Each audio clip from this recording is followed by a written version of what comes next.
Good afternoon, class. I thought I'd give a brief little lecture over um, Catherine Weber's Sleeping. That's the little short story that you have um, in the Modular 1 folder that you're going to have to do a literary analysis, sort of a mini literary analysis, basically a close reading later this month. So I just want to go ahead and kind of talk a little bit more about what the actual short story Sleeping In is about. Um, I know some of you are already, doing some of the quizzes that are also on the modular one, as well as introducing yourself, that's really good. I'm going through and I'm starting to reply to some of the introductions. I was kind of waiting for the class to, upload a good bit before I really started to replying to some of them. Remember, you need to reply to two classmates. So if you see that your grade is a 50, it means you need to go back and respond to one other person before the deadline. Otherwise, again, it's really interesting reading some of these introductions. It looks like I have, students coming from all different backgrounds and, locations, which is really good. Some are doing enrollment, some are out of high school. Some of them have been out of school for a little bit. So that's always a good mix to have for a particular sophomore level English class. So again, I'm going to share my screen. So we're going to go ahead and get started. This particular short story for this week is relatively really short. And I don't even think it's really 2 pages. Depending on which copy you use, I know the one that's online is barely 2 pages. I know you're going to find a couple other ones. If you just Google it up, it might be 2 or 3, and it all depends on the font size and everything that they use. So it's really kind of a short read. It's sort of like flash fiction almost, but it seems to be a very powerful particular story. So let me go ahead and share my screen a little bit so we can kind of talk through some of this. And I will show you a little bit more about what's going on course-wise. So again, we're in our modular in the Blackboard. We have objectives and due dates here. Just to kind of tell you what's due. Remember, you need to have these assignments in before the 11:59 p.m. deadline passes, because once it hits midnight, um, it's going to shut down that particular Dropbox, and basically it's going to disappear on your end. And once it disappears, if there's nothing answered or no files uploaded or whatever the case may be, it's automatically going to grade it as a 0. And you want to be careful about zeros. I think I talked about this in the previous video. Each 0 that you make, you might as well just take 20 points off of your overall average. So let's say everybody starts at 100, you make 1 0. Now you got an 80 is the highest you can make. Let's say next week, for whatever reason, you get 2 zeros now. So you take 20 from 80, now you're at a 60. So you see, you're dropping 2 letter grades each time you make a 0. So you can easily go from having an A to a D in 2 weeks. You can go from having a A to a very low F, 40 or lower, in 3 weeks. I will say you still may have a little bit of hope if you get 2 zeros, but if you get 3 or more, you might as well withdraw, because you're not going to be able to pass this class if your grade is a 40 or lower 3 weeks in. There's just no way mathematically that that's going to be a possibility for you. You should at that point withdraw. We will see you again in the summer or next fall. So again, here, post your introduction discussion board by this Thursday, which today is the 14th. So basically you have until 11:59 tomorrow night, if you watch this before then. And then you have a syllabus and plagiarism quiz, which you need to complete by 11:59 this coming Tuesday, which is the 20th. The syllabus quiz, I hope, should be very easy. You get to use the syllabus. It's up. It's online. Plagiarism quiz. Most of you probably learned about plagiarism while taking 1101 or any other English class prior to enrolling in this college English class. So I'm hoping that's going to be more of a common sense type quiz. And then sort of the assignment that we're going to talk about here momentarily is a small mini literary analysis, which is a close reading. That one is also due by 11:59 on the 27th of January, which, you know, if you look, today is the 14th. So you basically have, you know, all of next week and just a little, you probably have about, maybe if you count the rest of this week, about 2 weeks for that. I will say, as you get into doing the mini literary analysis, if you want to send me and tutor.com a copy, like a little rough draft, so we can give you some feedback, I would definitely recommend that you do that. Generally, folks that send drafts usually get the higher grade on the final draft. I usually tell my students in my 1101 class and in my 1102 and some of my upper level classes, the more sets of eyes that look at your work prior to the final draft being turned in, generally the work is better and the grade is higher than if you're a student who never utilized those resources. So it could be, again, a difference between an A and a B or a C and a D. So think about that. You do have a little bit of time. It's optional, but you may want to start submitting some rough drafts of some of the stuff as it gets closer. And again, if you click these, if you click some of this stuff here, you're going to find additional information. There might be some additional videos. Now, you may hear on some of these videos, Caitlin Johnson. She was the instructor that was going to initially teach this class. She since became lead instructor because I went from being the lead instructor and it was time for me to sort of pass it to our next candidate. So she got that class, or she got that title, and I picked up one of her classes because really we have a reduction of class load each semester if you are the lead instructor. So I was able to pick up this 1102 class from her. So you probably will see, or at least hear, probably from Caitlin Johnson during some of these videos. Otherwise, you're going to be hearing from me. So it's not like we're co-teaching it. It may seem that way, but we're not.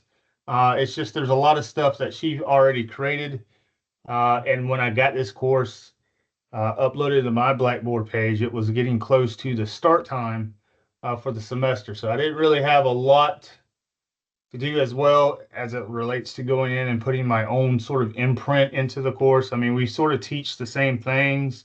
Sometimes I have different texts that I use, but overall, it's going to be the same experience. It's just going to be a male instead of the female there, sort of going over this.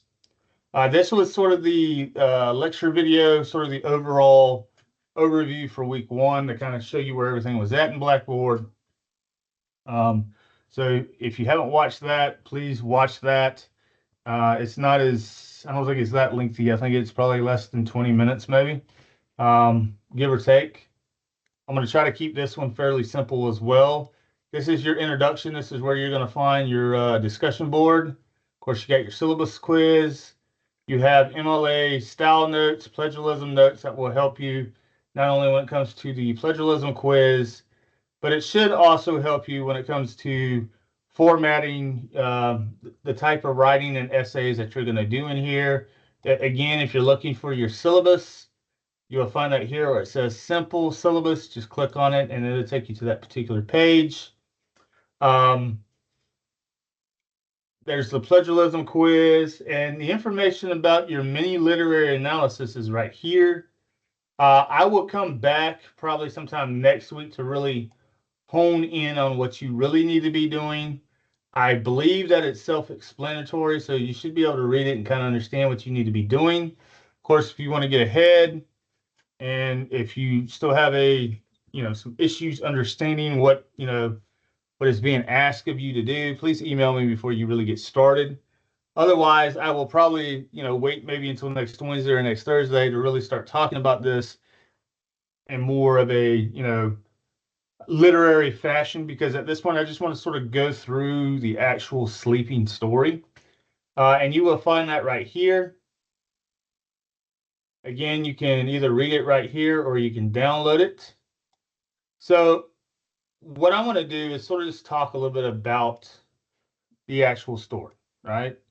And we can get that by looking at how this particular piece of fiction, the composition of it. It's chronological. It's in medias res, which is sort of like in the middle of things. You might have heard that with certain Shakespearean dramas or Oedipus the King, if you ever read anything, Greek or Latin particular dramas. The focus really is on the interaction and the aftermath of these unresolved endings, right? Because we got these characters, right? We got Mrs. Winter, we got Mr. Winter, Charles, we got, Harriet, we got this baby, or supposedly we got this baby, right? So you want to kind of keep in mind on how many characters you have, who is the protagonist, do we have an antagonist? Sometimes you won't always have an antagonist in your story. You want to look at setting, you want to look at diction, the language. Catherine is pretty much more or less a modern writer, so she fits mainly into that modernism. So she should be a little bit more easier to understand, say, if you're reading something from, maybe middle England during the 16th or 17th century. Her stuff here, her paragraphs are pretty straightforward. You don't really need to, reread them multiple times unless you just really want to get some sort of a meaning. But when we look at the narrator and the language here, we're looking at that this particular story is written in epic third-person narration, because we are following Harriet's point of view on things. And Harriet is supposedly the babysitter that the Winters have sort of hired to watch their baby, right? Or so-called baby. And as we go through these paragraphs, we get glimpses of Harriet's thoughts. She uses simple language. We assume that she's, teenager, probably between the ages of 16 and 19, maybe. She's becoming a young adult. There's non-indicated speech here. She's sort of cut and dry and to the point. She doesn't try to beat around the bush or anything like that. When we look at the setting and mood, now keep in mind, setting and mood really can make or break a piece of prose, short story, a novel. You see setting and mood in episodic TV shows, movies. Setting the mood also comes across in, poetry and, believe it or not, music, because again, poetry is basically, goes off of music in a lot of ways. They're interchangeable sometimes, especially today, because you do have lyrics, right? And verse and that type deal. So the Winter's house, with them gone, right? The house itself seems dull, because they're out, right? They went to maybe a date night, maybe they went shopping. They're trying to act as if they do have a young infant or a baby, and they want a sort of a night to get away, whether it's to run errands, just to be with each other. But as we sort of learn as these pages move on, and again, it's a really quick, really short story. We start to have maybe some questions, or maybe Harriet has some questions that makes us try to question, is there really a baby in that room or in that crib after all? Or maybe did Mrs. Harris, or Mrs. Winter rather, lose the baby in some direction, or maybe the baby died somehow, right? It's kind of mysterious. We don't really get the straight answer from really anybody. We can kind of just, assume.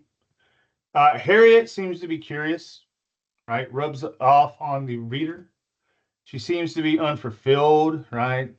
She doesn't really understand. She gets why, hey, I'm sort of the so-called babysitter, but she doesn't really understand why they sort of picked her as being the babysitter because she hasn't really had that much experience as a babysitter. And she sort of gives that uneasiness off as we go from one paragraph to the next. Some themes, right off the bat, or by the time you get to the finish of the story, you're gonna, processing grief. When somebody dies, whether it's a baby, an animal, parent, a grandparent, a male or a female, you go through the stages of grief. Everybody grieves differently, and this is how Mr. and Mrs. Winters have been grieving about this particular child or this baby.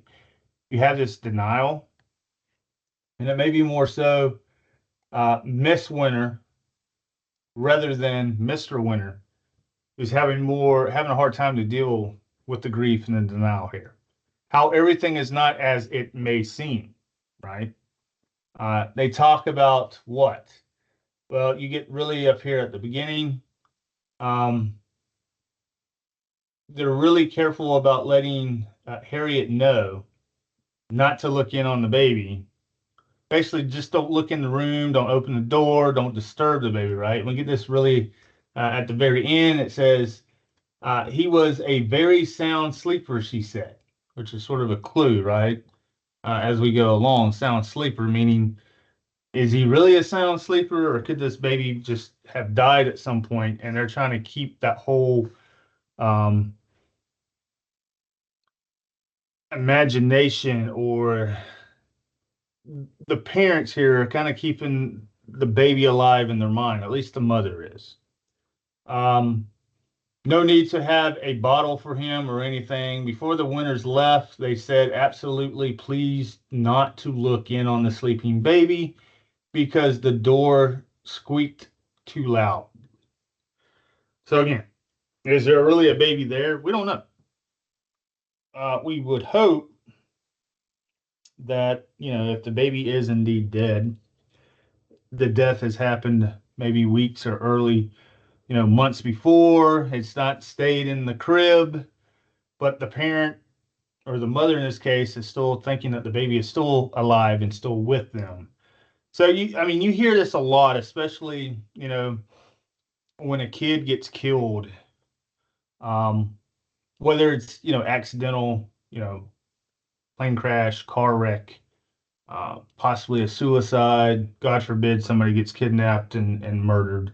But there's a lot of that out there as well, that the parents will usually kind of keep the bed or the actual child's room as it was leading up to that particular disappearance or that death.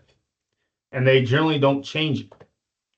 So, if you look at some of these missing persons, missing children, right? Some of the parents, if your child, whether it was a male or a female, boy or girl, son or daughter that got kidnapped or, killed, God forbid, let's say 1994, right? The parents will leave the room as it was the day the kid had left. So it's sort of like you can call it maybe a shrine. It's sort of like, remembrance. They don't change anything. They just, the clothes stay on the floor where the clothes were. They don't go in and do a lot of cleaning. They just sort of keep it there. And it's sort of like time doesn't touch those particular precious things when you're a grieving parent like that. Now, of course, if you have to move or whatever the case may be, they may set that same setup in the new place where the kid would probably have the room at. But for the most part, they try to stay where they're at. Again, it's a way to somewhat deal with the grief. I mean, obviously, it's not going to bring their loved one back, but they can kind of remember, the day, the good times before, that darkness really kind of came into their life. If we look at some of the characters, like I said, we have Harriet, who's curious, mystified. She's a little bit skeptical at her age, right? And who wouldn't be being a teenager? We have Mr. Winter makes excuses for his wife, especially at the end, when he's driving Harriet home. Um, if you look at this very last paragraph, it says they gave her too much money and didn't ask her about anything, which that's another kind of odd. If you have a kid, right, whether it's a baby, whether it's a toddler, whether it's a teenager, and you have a babysitter over, generally the parents are going to ask how did the kid do? Was the kid too much trouble? Was there any kind of accidents? That type deal. And they don't really ask here. And that's where you get, again, when we look at this Mr. Winter section, it says that Mrs. Winter seemed to be waiting for her to leave before checking on the baby. Right? That's another kind of thing that's kind of strange. You don't hear a baby cry at all. Usually there's going to be a baby that cries at some point. They don't stay, to sleep forever. They get hungry. They get wet. They need changed. They need to be fed. So depending on how long the winters were gone, it's going to happen that the baby's probably going to wake up and you're going to hear the baby, cry. If you're the babysitter, right? Which Harriet was hired to do. But you would think being the babysitter, the parents would actually want you to kind of look at their child to see what the child looks like.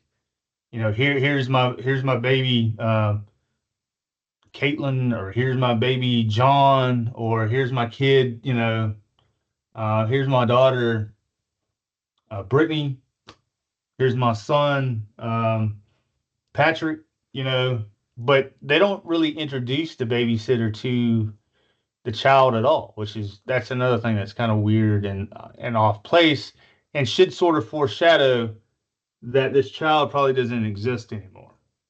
And then we have the mother slash wife. We have Mrs. Winter. She's very unresolved. She's secretive. We see that here. She doesn't want anybody to come in and see the baby, which would make us kind of question, is she 100% all there as it relates to her mentality? Again, is there a child in that room? Or has she just sort of put maybe a stuffed animal in the crib, or something that resembles maybe a baby doll that resembles what used to be a baby, her baby, right? There's something that happened to her child that we don't know. We don't know if she had a miscarriage. We don't know if the child died at birth. We don't know if the child died while in the crib, or whatever the case may be. But it's just really odd. If you're going to hire somebody as a babysitter, you would think that the babysitter and the child would have to meet at some point to see if, things were going to work out, things were going to mesh, that type of deal. You might have heard about this iceberg model. Ernest Hemingway uses it a lot with some of his short stories and novels and novella. When we look at short stories and short fiction, you want to do a lot more of showing rather than just telling what's going on. And that's where you're using active verbs. You're using certain adjectives and adverbs to sort of paint the picture in the mind of your audience, right? We want to sort of be in the shoes of Harriet. We're sort of her eyes when it's told in this third person narrative, because we want to feel the uneasiness that Mrs. Winters sort of gives off. Why you're hiring me? I don't have any experience really as a babysitter. I haven't even really met y'all. Don't really know how you work or function as a family. And then when I get there, you don't really give me any ground rules, except just don't open the door where the baby is, because the baby is, really sound asleep. So, I mean, I would, if you came into that situation, you'd want to know where maybe the bottle was, maybe the formula, maybe the milk, the diapers. You would want to know where some emergency numbers or emergency contacts were located. And these parents don't do any of that. Sort of like you come in, okay, basically don't open the door and check on the kid. The kid's going to be really, really asleep. You won't have to worry about, changing a diaper or giving it a bottle or, something happens, God forbid it chokes on, pacifier or something. You're not going to have to try to call us or track us down. Just don't open the door. We just need to have somebody inside of the house so it doesn't look like we're bad parents and basically going off for a couple hours with the baby in the crib. They just want to go through the motions of being sort of a normal type, family, that there is a mother, father, and a kid there. They want to be able to go out, right, and have date night or whatever the case may be. They want to go through the motions of hiring a babysitter to watch their particular kid, even though this baby no longer exists. So when we look at this, really, like I said, it's less than 2 pages. It's really considered a piece of flash fiction. It's a short story. It only has the essentials. You don't have a long time really to build a lot of plot. That's why sometimes the endings, as we look here, it says, when they reached her house, he said, this is the husband, Mr. Winter, driving Harriet home. My wife. He hesitated. Then he said, you understand, don't you? Right? And Harriet answered yes without looking at him or being sure what they were talking about, although she did really know what he was telling her. And then she got out of the car and watched him drive away. So maybe by the end, Harriet is sort of catching on or getting smartened up to, hey, maybe this Miss Winters, she's a little off, but she's a mother that's grieving. And from my vantage point, just because everything looks kind of weird and it was, it felt weird, maybe there's not a baby there at all. Maybe she did have a miscarriage. Maybe the baby did die at childbirth. Whatever the case may be, we're having, as like Harriet, as the audience, we're having to sort of speculate what the particular scenario or situation is with this particular family. And it leaves, and that's a really good thing because you get to see this maybe in Raymond Carver short stories. Sometimes they call it a zero ending, where there's not really a clean cut, let's bow it up, let's dot the I's and cross the T's type ending. Here it leaves it open to interpretation, right? Debating the meaning of the story. There could be many different meanings or interpretations as it relates to this particular short story by Weber's, known as Sleeping. All right.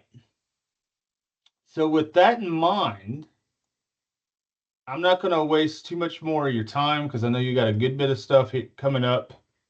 Modular 2 is open. As I get closer to the deadline date of the 27th, I probably will move this mini literary analysis into whatever that modular it gets closer to.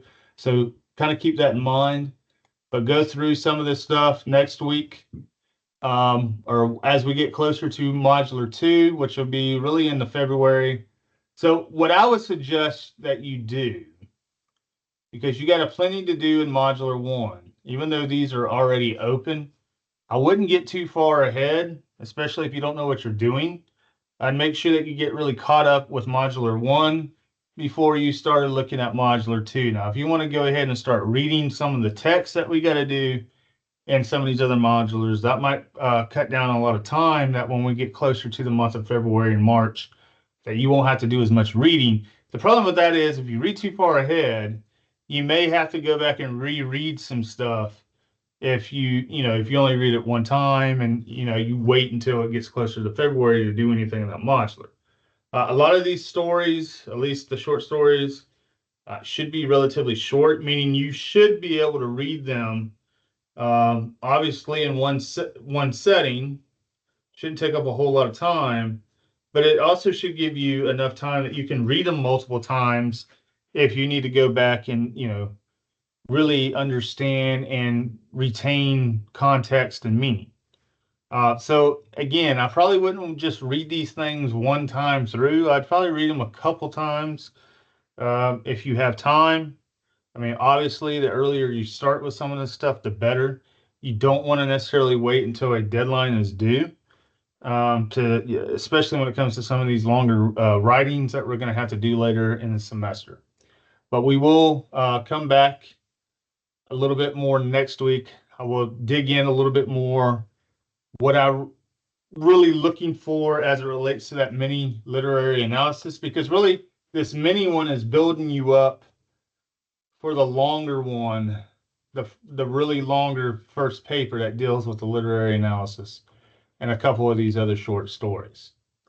But as always, if you need any help, if you have any questions, make sure that you email me and let me know what's going on, so I can kind of rectify the situation.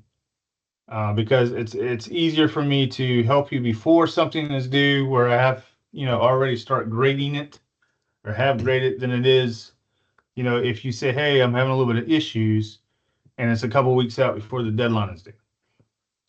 The other thing is, I want you to have a safe and hopefully warm weekend. Remember, Monday is a holiday. It's Martin Luther King Day, so it doesn't really impact us so much because our class is online. You can take the Monday off from this if you want. You still have 6 other days to get it done. Otherwise, if you come to in-person classes, just know that the campus is going to be closed. You're not going to be able to come in. Monday will be really our last holiday, college-wise. Now, if you're doing enrollment, you may have a couple other holidays in there, but we don't honor President's Day and nothing like that. So really our next sort of scheduled break, at least your scheduled break, would be the spring break, which will happen first week in April. So we have to go the whole month of February and March, and the last week or so of January. So enjoy the long, lengthy weekend this coming weekend. Be wary and be mindful of the weather. It's supposed to get colder as we get closer to Sunday and Monday. If you've looked at some of the weather reports lately, some are showing that we could possibly have some snow. Not sure how much or for how long it will stick. They're acting like it won't be anything like it was last January. So I'm thinking if that's the case, it might just be a couple hours, maybe a day. But you might want to be mindful and check your email and look at your webpage, the college webpage, in case there's any kind of school closures or stuff. Because as far as I know, there's nothing in the works now, but it seems like we should all be able to come back ready to go this coming Tuesday. Again, if there are some school closures, it's not really going to make too much of a difference for us since we're online. As long as you got internet and a computer and everything's working on your end, you still need to follow the deadlines.